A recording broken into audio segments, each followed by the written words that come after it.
예, 오늘 우리 주시는 말씀 함께 찾도록 하겠습니다. 신명기 10장 12절에서 15절까지 말씀입니다. 예, 구약 성경 278페이지에 있습니다.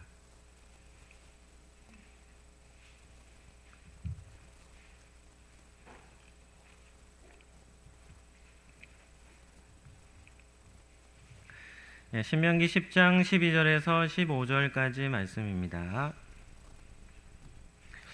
우리 본문 같이 한 목소리로 우리 합독해서 읽도록 하겠습니다. 같이 읽겠습니다. 이스라엘아, 내 하나님 여호와께서 내게 요구하시는 것이 무엇이냐? 곧 하나님 여호와를 경외하여 그의 모든 도를 행하고 그를 사랑하며 마음을 다하고 뜻을 다하여 내 하나님 여호와를 섬기고 내가 오늘 내 행복을 위하여 내게 명하는 여호와의 명령과 규례를 지킬 것이 아니냐. 하늘과 모든 하늘의 하늘과 땅과 그 위의 만물은 본래 내 하나님 여호와께 속한 것이로되 여호와께서 오직 내 조상들을 기뻐하시고 그들을 사랑하사 그들의 후손인 너희를 만민 중에서 택하셨음이 오늘과 같으니라. 아멘. 오늘은 신명기 10장 말씀을 가지고 행복한 명령이라는 제목으로 말씀을 잠시 전하겠습니다. 한번 따라하겠습니다. 참된 성도는 하나님이 주시는 행복을 누립니다. 오늘 예배, 오늘 2024년 상반기 우리 행복축제 시작하는 발대식을 가집니다. 우리 상반기에도 영혼 사랑하는 마음을 품고 우리 기도하고 또 전도하는 그런 시간이 되기를 축복합니다. 첫 번째는 행복이라는 주제에 대해서 한번 생각해 보겠습니다. 행복이라는 것은 무엇입니까? 각자가 원하는, 소원하는 바가 이게 충족이 되는 겁니다. 그래서 기뻐하고 만족을 누리는 감정이 이 행복이죠. 행복이라는 주제를 다룰 때 우리는 세 가지 정도 생각해 보아야 합니다. 첫 번째는 행복의 주관성입니다. 한번 따라 하시죠. 행복의 주관성. 무슨 의미일까요? 행복이라는 것은 사람마다 다 똑같습니까? 다릅니까? 행복은 개인마다 다 추구하는 것이 다르다는 겁니다. 그래서 행복이라는 주제는 개인적이고 주관적인 것이죠. 어떤 사람은 너무 행복해 하는데 같이 앉아있는 가까이에 있는 사람은 전혀 행복을 느끼지 못하는 경우들도 있습니다. 결혼해서 한 몸이라고 얘기하는 부부 관계도 마찬가지죠. 서로가 느끼는 행복의 감정이 서로 다른 겁니다. 동상이몽이라는 사자성어가 있습니다. 무슨 뜻입니까? 같은 장소에서 뭐 하는 겁니까? 잠을 같이 자는데 서로 뭐 하는 거죠? 꿈은 어떻게 꾸는 겁니까? 전혀 다른 꿈을 꾸는 것이죠. 함께 살아가는 사람이라 할지라도 서로가 추구하는, 각자가 추구하는 삶의 방향이 다름을 뜻하는 겁니다. 동상이몽이라는 TV 프로그램이 있습니다. 저도 이렇게 가끔씩 한 번씩 보면 거기에는 누가 나옵니까? 연예인들 부부가 나오는데요. 하나같이 다 어떤 모습을 보입니까?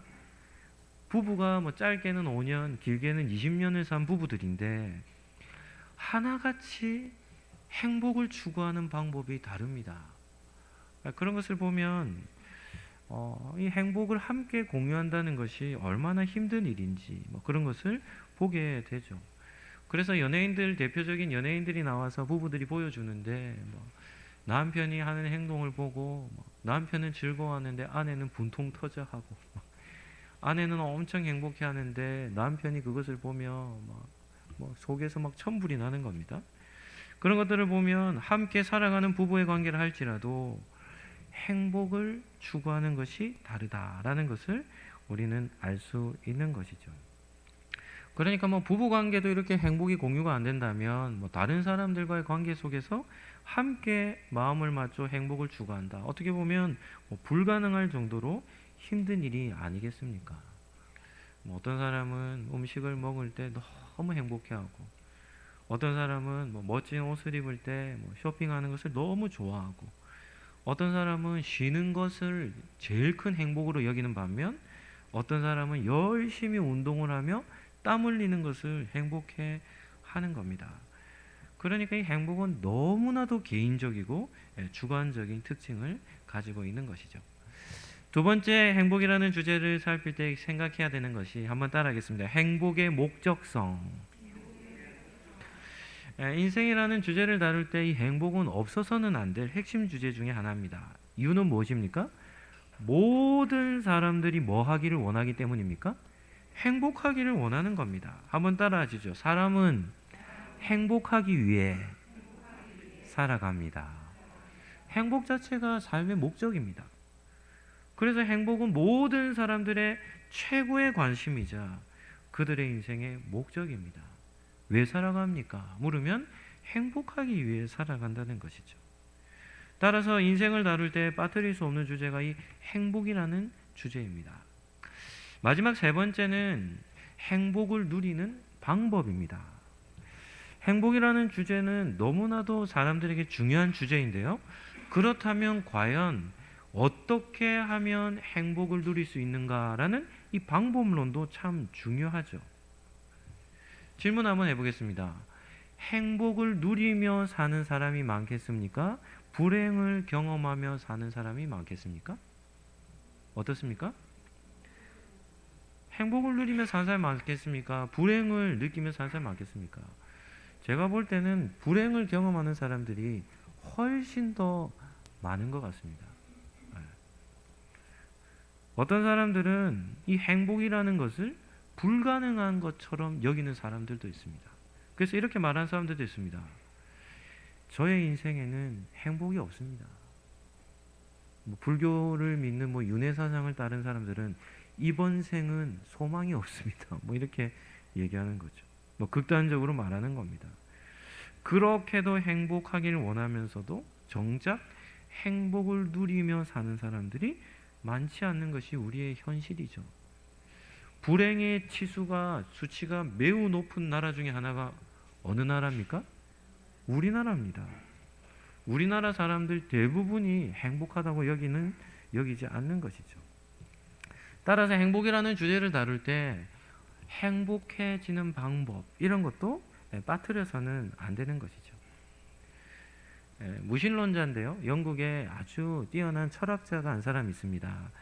버틀런드 러셀이라는 사람이 있는데, 이 사람은 자신을 회의주의 무신론자다 이렇게 얘기합니다. 그런데 이 사람은 아주 뛰어난 지성인입니다. 철학자뿐만 아니라 사회의 여러 영역에서 큰 영향력을 끼쳤던 사람입니다. 그런데 그가 한 40여 권의 책을 썼는데, 그 중에 한 권의 책이 행복의 정복이라는 책을 썼습니다. 그리고 그 책에서 인간이 행복해지는 3가지 방법을 제시하는데요. 이 무신론자가 제시하는 행복해지는 방법은 어떤 것이냐면, 첫 번째는 나름대로 반성을 해야 한다는 겁니다. 삶을 살아갈 때 그냥 무턱대고 삶을 살아가는 것이 아니라 순간순간마다 자신의 삶을 되돌아보는 일이 되돌아보아야 행복해진다는 겁니다. 두 번째는 여행을 통해 행복해질 수 있다는 겁니다. 여행은 어떤 의미가 있습니까? 다람쥐 쳇바퀴처럼 우리의 삶은 늘 뱅글뱅글 돕니다. 늘 일상이 반복되죠. 그런데 여행은 무엇을 제공하는 겁니까? 일상을 벗어나게 해주는, 일탈을 하는 그런 계기가 되는 거죠. 그래서 여행을 한 번씩 떠나면 행복해질 수 있다는 겁니다. 그리고 세 번째는 집 정원사와 대화하는 방법을 얘기하는 겁니다. 이 사람은, 영국은 귀족 문화지 않습니까? 영국이라는 나라는 지금도 보이지 않는 사회적인 계급 구조가 철저합니다. 그래서 영국의 귀족들은 일반 사람들하고는 상종을 잘 안 합니다. 근데 이 사람도, 러셀이라는 이 철학자도 그런 귀족 출신이었던 것 같습니다. 그래서 자기 집에 이 정원을 다듬는 정원사와 대화를 나누며 살 때 행복해진다. 이 말은 무슨 말입니까? 자기와 마음을 나누며 소통할 수 있는 사람이 있으면 행복함을 누릴 수 있다는 것이죠. 그래서 행복이라는 것은 불가능한 것도 어려운 것도 아니라 이러한 일상에서의 사소한 것입니다. 이런 작은 것으로부터도 행복해질 수 있다라고 말하는 겁니다. 뭐 아주 뛰어난 지성인이 한 말이니까 어느 정도는 일리도 있고, 그렇게 삶을 살아갈 때 뭐 순간순간 뭐 행복함을 누릴 수는 있을 것입니다. 그럼에도 불구하고 우리는 성도이기에 세상의 지성인이 말하는 행복의 추구 방법보다 우리는 성경적인 행복해지는 방법을 우리는 알아야 하겠죠. 어떻게 하면 그러면 행복해질 수 있는가라는 질문에 성경은 무엇이라 대답하겠습니까? 오늘 읽은 본문을 보면 그 답이 나와 있습니다. 12절과 13절 말씀입니다. 12절과 13절 말씀 우리 같이 한 번 더 읽어보도록 하겠습니다. 같이 읽겠습니다. 이스라엘아, 내 하나님 여호와께서 내게 요구하시는 것이 무엇이냐? 곧 내 하나님 여호와를 경외하여 그의 모든 도를 행하고 그를 사랑하며 마음 다하고 뜻을 다하여 내 하나님 여호와를 섬기고 내가 오늘 내 행복을 위하여 내게 명하는 여호와의 명령과 규례를 지킬 것이 아니냐. 하나님은 어떻게 말씀합니까? 하나님은 하나님을 경외함으로 성경에 기록된 말씀을 행할 때, 그리고 하나님을 사랑하는 마음을 가지고 하나님을 섬길 때 이 세상에서 누릴 수 없는 참된 행복을 누릴 수 있다고 말씀하는 겁니다. 이것을 한 문장으로 표현한다면 하나님의 말씀이 곧 행복 매뉴얼이다라는 것을 말씀하는 겁니다. 정말 행복해지기를 원하십니까? 그러면 신명기서를 좀 읽어보십시오. 성경에 여러 책들이 있지만 신명기서를 좀 읽어보십시오. 신명기서 안에는 하나님이 우리에게, 하나님을 믿는, 예수님을 믿는 하나님의 백성들에게 어떻게 하면 행복하게 살 수 있는지에 대한 행복 매뉴얼로 신명기를 우리에게 주셨습니다. 그래서 성경을, 신명기를 읽으면 이렇게 사는 것이 행복한 삶이구나 하는 것을 알게 되는 것이죠. 종종 성도라 하면서도 너무나 불행하게 사는 사람들이 있습니다. 왜 그렇겠습니까? 이유는 아주 간단합니다. 하나님께서 행복을 위해 우리에게 주신 계명을 따라 살지 않기 때문입니다. 깨닫지 못해서든 말씀을 몰라서든 이유는 다양하겠지만, 그러나 형태는 동일합니다. 하나님의 말씀에 순종하지 않기 때문에 행복이라는 것을 느끼지 못하는 겁니다. 사람들이 가진 착각 중에 하나는 자기가 계획한 대로, 원하는 대로 살면 행복해지는 줄로 알고 있습니다. 그런데 그런 것은 진정한 행복 추구의 방법이 아닌 것이죠. 무신론자였던 러셀도 나름대로, 자신의 나름대로 행복해지는 원리들을 전했죠. 잠깐의 번뇌와 고뇌는 해결할 수 있을지는 모르겠지만 그것이 궁극적인 해결 방안이 아님을 우리는 기억할 수 있어야 합니다. 한번 따라 하시죠. 하나님 없이 행복은 없습니다. 아멘입니까? 하나님이 없으면 행복이 없습니다. 한 번 더 하시죠. 하나님의 말씀 없이 행복이 없습니다. 하나님께서 성경에 기록된 말씀, 그의 도, 그의 계명과 규례를 주신 이유가 우리가 행복해지며 행복하기를 누리며 살도록 하기 위해 주신 것이죠. 그래서 하나님을 모르는 사람은 행복이 없습니다.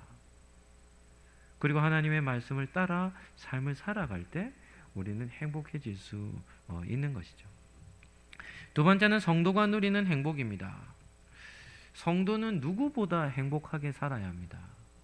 왜냐하면 우리에게는 하나님이 행복을 한 사람 한 사람들마다 다 주셨기 때문이죠. 사도 요한은 자신이 쓴 서신에서, 편지에서 이렇게 말합니다. 요한일서 3장 1절 말씀입니다. 우리 이 본문 같이 한번 읽어보도록 하겠습니다. 요한일서 3장 1절 말씀입니다. 우리 본문을 한번 띄워주시죠. 우리 같이 한번 읽어보시죠. 시작. 보라, 아버지께서 어떠한 사랑을 우리에게 베푸사 하나님의 자녀라 일컬음을 받게 하셨는가. 우리가 그러하도다. 그러므로 세상이 우리를 알지 못함은 그를 알지 못함이라. 아멘. 여러분은 언제 행복을 느낍니까? 사람은 누구나 사랑을 받을 때 행복을 느낍니다. 또한 그와 반대로 사랑을 나눌 때 행복을 느끼죠. 그런데 성도는 누구의 사랑을 받았습니까? 하나님의 사랑을 받았습니다. 야, 하나님의 사랑을 맛보셨습니까? 성경에 이렇게 나오죠. 하나님의 사랑을 맛보아 알지어다. 이제 여러분이 살아가는 삶에 있어서 가장 큰 사랑. 야, 내가 이런 사랑을 받아도 되는가라고 느낄 만큼 그 큰 사랑이 하나님의 사랑이 아닙니까? 우리는 예수님의 고난 주간을 지나며 우리는 십자가도 함께 생각해 보지 않았습니까? 예수님은 모든 것을 내어주시기까지 우리를 사랑하셨습니다. 말로만 사랑하지 않으셨죠. 그러니까 성도는 하나님의 크신 사랑, 예수님의 모든 것을 다 내어주시는 희생적 사랑을 받은 사람들이 아닙니까? 그래서 사도 요한은 이렇게 얘기합니다. 보라. 보라는 겁니다. 한번 보라는 거예요. 보라. 성도가 하나님께 받은 사랑이 어떠한지, 하나님의 자녀라 일컬음을 받는 그 은혜가 얼마나 큰지를 보라는 겁니다. 보라. 누구를 향해 보라는 거겠을까요? 저와 여러분들을 향해 보라는 겁니다. 그 사랑을 우리가 받았기 때문이죠. 그래서 세상 사람들이 알지 못하는 행복이 누구에게 있습니까? 우리에게는 주어져 있는 것이죠. 하나님의 사랑을 받고도 불행하게 산다는 사람이 있다면 그 사람은 한 가지 분명한 것은 그 사람은 하나님의 사랑을 전혀 경험하지 못했다는 겁니다. 감동의 크기는 사랑의 크기에서 결정이 되거든요. 그러니까 큰 사랑을 받으면 큰 행복을 느끼게 되는 것이죠. 오늘 예배를 드리시는 여러분은 하나님의 사랑을 받은 성도입니까? 그리스도의 사랑을 아는 성도입니까? 그렇다면 우리는 누구든지 한 사람도 예외 없이 이렇게 고백할 수밖에 없을 겁니다. 한번 따라 하시죠. 저보다 행복한 사람은 이 세상에 단 한 사람도 없습니다. 아멘입니까? 우리보다 더 큰 행복을 누리는 사람은 세상에 한 사람도 없습니다. 세상이 주는 즐거움들 있죠. 뭐 소유의 즐거움, 뭐 갖고 싶은 것을 얻은 즐거움, 그런 행복과는 비교되지 아니하는 행복이 하나님으로부터의 사랑을 받는 그 행복이 아니겠습니까? 우리가 감사절 때마다 부르는 찬양이 있습니다. 날 구원하신 주 감사, 날 구원하신 주 감사. 그 찬양에 보면 매우 구체적인 감사의 제목들이 많이 나오는데요. 그 어떤 감사의 조건보다도 최우선이 무슨 은혜에 감사하는 겁니까? 구원해 주신 은혜에 감사하는 겁니다. 이 땅에서의 삶을 뭐 암투병을 한다든지 죽을 수밖에 없는데 다른 사람의 어떤 도움으로 우리가 생명 연장이 되어 우리가 이 땅에서의 생명을 조금 더 오래 살 수 있는 그런 은혜만 받아도 어떻게 하겠습니까? 자신의 생명을 연장시켜준 사람에게 너무나 감사하지 않겠습니까? 그런데 영원한 생명을 얻는 하나님의 은혜와 사랑을 받았다면 그 은혜와 사랑은 어떻게 표현해야 되겠습니까? 그러니까 그 은혜를 기억할 때마다 성도는 행복해질 수밖에 없는 것이죠. 세 번째는 성도가 추구해야 할 행복이 있습니다. 성도는 세상 사람들이 추구하는 행복을 쫓아 사는 것이 아니라 성도가 추구해야 할 행복을 쫓아 살아야 하는 것이죠. 우리의 행복은 어디에 있습니까? 한번 따라하겠습니다.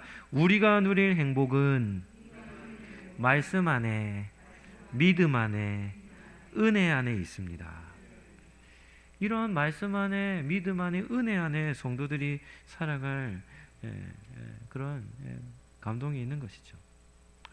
그렇다면 구체적으로 어디에 행복이 있는가? 첫 번째는 한번 따라합시다. 예배 안에 행복이 있습니다. 우리 예배 드리는 시간에 우리는 행복이 있습니다. 예배라는 요소는 어떤 의미가 있냐면 신앙생활에 하는 중요한 핵심되는 모든 요소가 다 어디에 포함되어 있습니까? 예배 안에 포함되어져 있습니다. 예배에는 우리의 신앙의 고백이 있고, 예배에는 하나님을 향한 찬양이 있고, 예배에는 우리의 간절한 기도를 올려드리는 기도가 있고, 예배에는 하나님의 말씀이 있고, 예배에는 우리가 하나님께 받은 것을 다시금 드리는 헌신이 있고, 예배에는 하나님을 위해 살고자 하는 거룩한 결단이 있는 것이죠. 그래서 예배라고 하는 이 시간, 예배라고 하는 이 모임 안에는 뭐가 있습니까? 성도가 누릴 수 있는 행복이 이 예배 안에 다 포함되어져 있는 것입니다. 예배는 하나님을 경외하는 성도만 드릴 수 있는 겁니다. 어떤 사람들은 예배를 취미 생활보다 못하게 여기는 사람들이 있습니다. 예배의 수준 자체가 취미 생활보다 못하는 겁니다. 그러니까 그 사람은 그냥 취미 생활이 주가 되는 거예요. 하나님을 경외하는, 두려워하는 신앙생활이 아닌 겁니다. 예배는 누구만 드릴 수 있습니까? 하나님을 경외하는 성도만이 드릴 수 있는 겁니다. 예배는 하나님을 사랑하는 마음을 가진 성도만이 드릴 수 있고, 예배는 하나님 한 분만을 섬기는 사람들만 드릴 수 있는 것이죠. 그래서 그런 예배를 드리는 사람, 그 사람 오늘 신명기 10장 12절과 13절 말씀에 그렇게 하나님의 모든 도를 행하며 하나님을 섬기며 살면 이 예배 시간 가운데 뭐가 있다는 겁니까? 행복이 주어진다는 것이죠. 우리 주일날 예배를 드릴 때마다 여러분들에게 하나님으로부터 오는 큰 행복이 주어지시기를 예수님 이름으로 축복합니다. 두 번째는 사랑 안에 행복이 있습니다. 성도는 사랑을 받는 사람입니까? 사랑을 나누어 주는 사람입니까? 성도는 먼저는 사랑을 받는 사람입니다. 요한일서 4장 19절 말씀을 한번 보실까요? 요한일서 4장 19절 말씀. 우리 말씀도 중요하니까 우리 같이 한번 읽어보도록 하겠습니다. 우리가 사랑함은 그가 먼저 우리를 사랑하셨음이라. 아멘. 사도 요한은 하나님의 사랑을 어떻게 표현합니까? 이렇게 표현합니다. 하나님의 사랑은 우리에게 먼저 행하신 사랑이다. 이렇게 표현합니다. 하나님의 사랑은 어떤 사랑이라고요? 먼저 행하신 사랑이라는 겁니다. 이것이 은혜입니다. 우리 하나님은 어떤 분인가? 우리가 사랑받을 행동을 해서, 사랑받을 조건이 되어서 우리를 사랑해 주신 분이 아닙니다. 하나님은 우리를 어떻게 사랑하시냐면 사랑할 대상이 아닌 우리를 향해 어떻게 해요? 먼저 사랑해 주신 겁니다. 그러니까 하나님의 사랑은 큰 은혜와 감동이 되는 것이죠.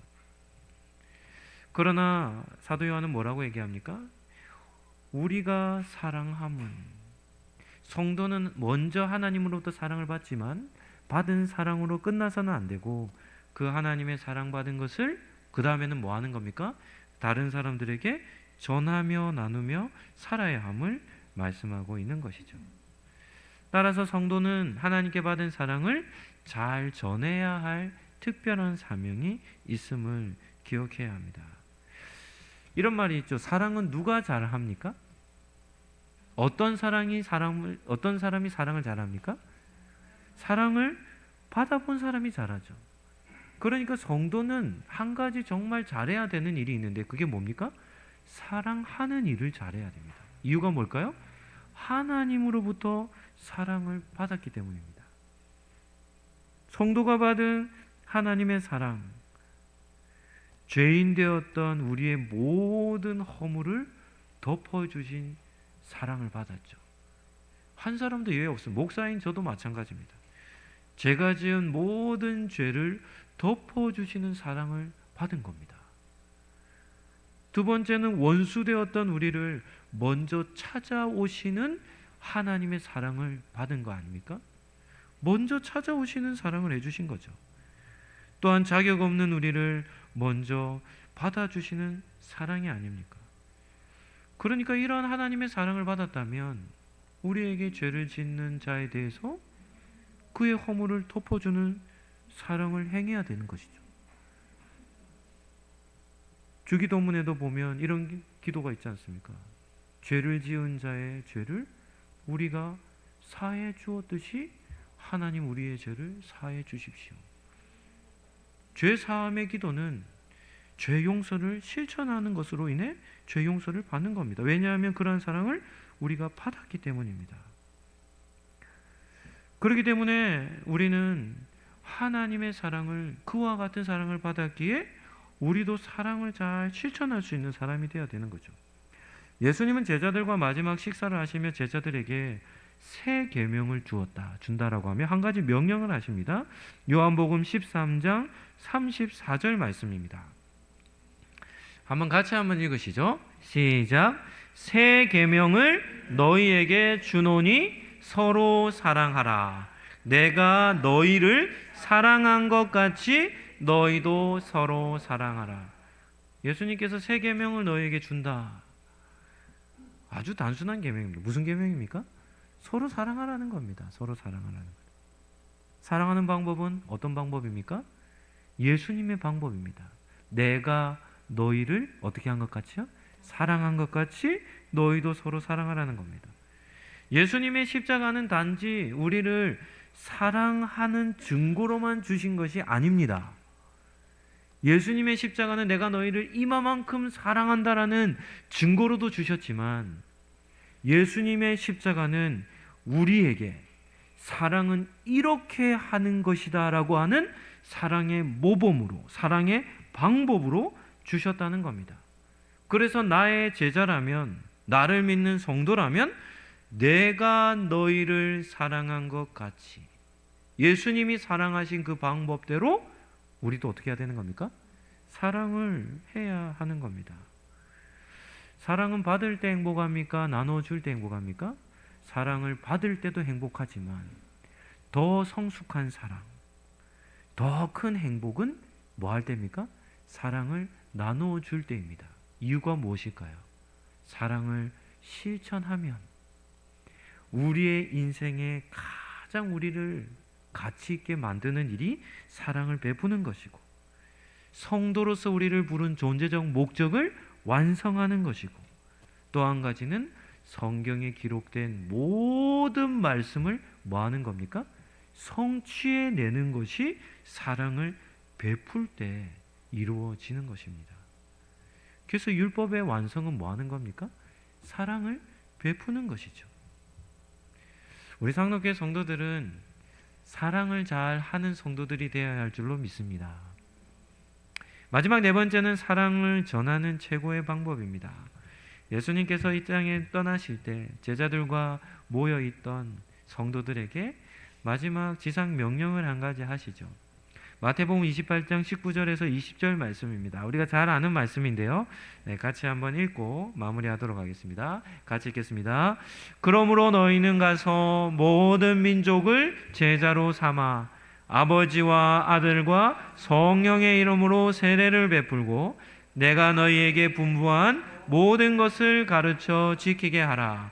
볼지어다 내가 세상 끝날까지 너희와 항상 함께 있으리라 하시니라. 아멘. 제가 오늘 나눠드린 그 교환에 보면 이미지 하나를 넣어놨습니다. 이 그림 한 장 있죠. 어떤 그림입니까?